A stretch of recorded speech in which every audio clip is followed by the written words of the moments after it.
perfectly managed in this thing. But tell us about the concept. You decide you're going to go into the thick of it. Right. You want to talk, you want to put everyone in the same room. You have Republicans in this room, you have Trump voters in this room, you have Hillary voters, if you can find them, which isn't so easy in that territory. Right, that's right. You have Muslims in that room, you have Mexicans in that room, and you have jokes about everyone in that room, and it seems like that's where the audience could feel a unity, was in the laughter. Yeah, I've believed for a long time that humor is a great way to communicate. It's also a great way to relieve that little valve on the pressure cooker, and to relieve the anger. I mean, our best comedians are actually pretty angry people. Yes, yes. But that's why their humor's so good, because it's the flip side of that anger. Yeah. There's so much anger in the country right now, and I just thought, I'm going to write this one-man show. I'm not going to take it to Berkeley or Ann Arbor. I'm going to perform it in a place where I'm going to feel very uncomfortable, and where I'm probably going to need a lot of security.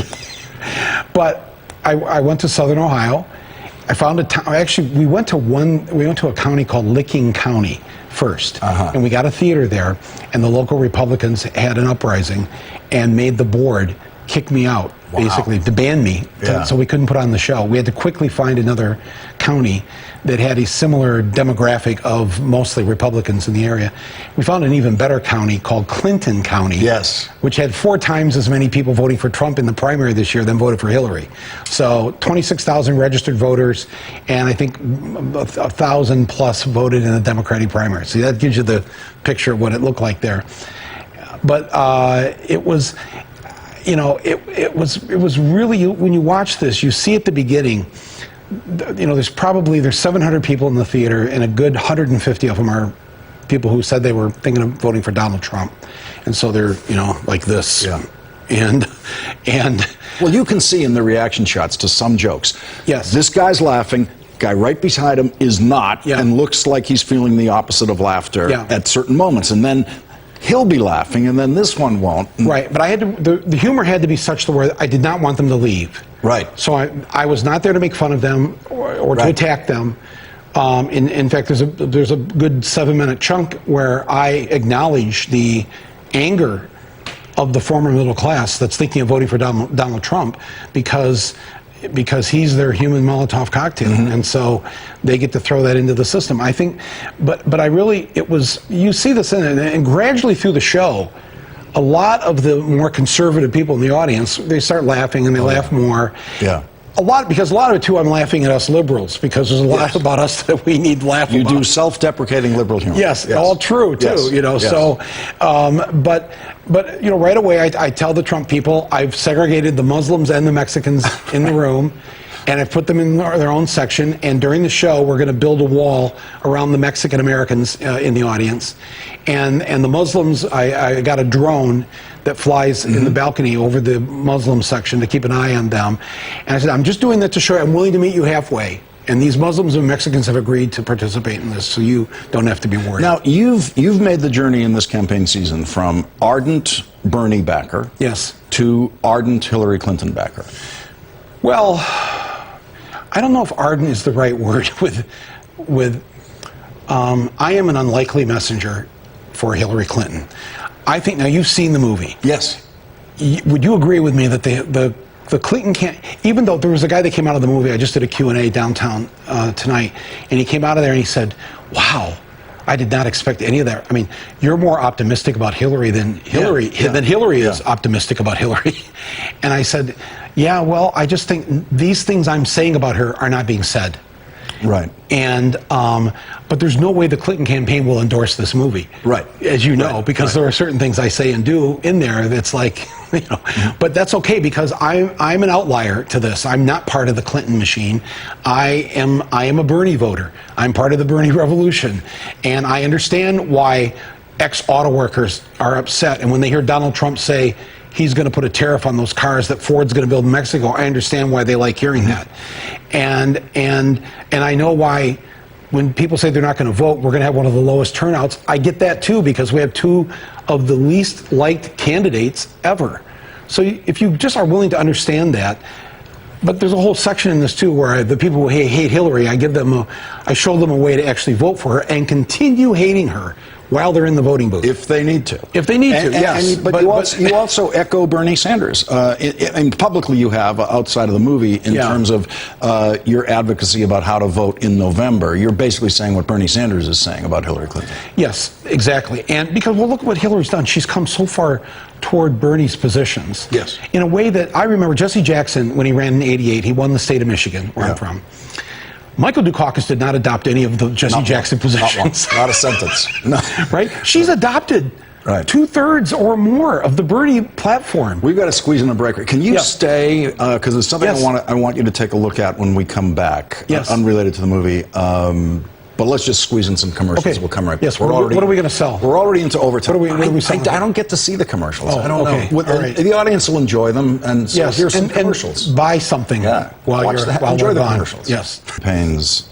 No one like Khizr Khan in one of our campaigns. I've never seen this position held by someone. It's a level of prominence almost on a par with the candidates, but a level of respect and awe that I just haven't seen. It's because in a year where we seem to have lost our moral core, he is that.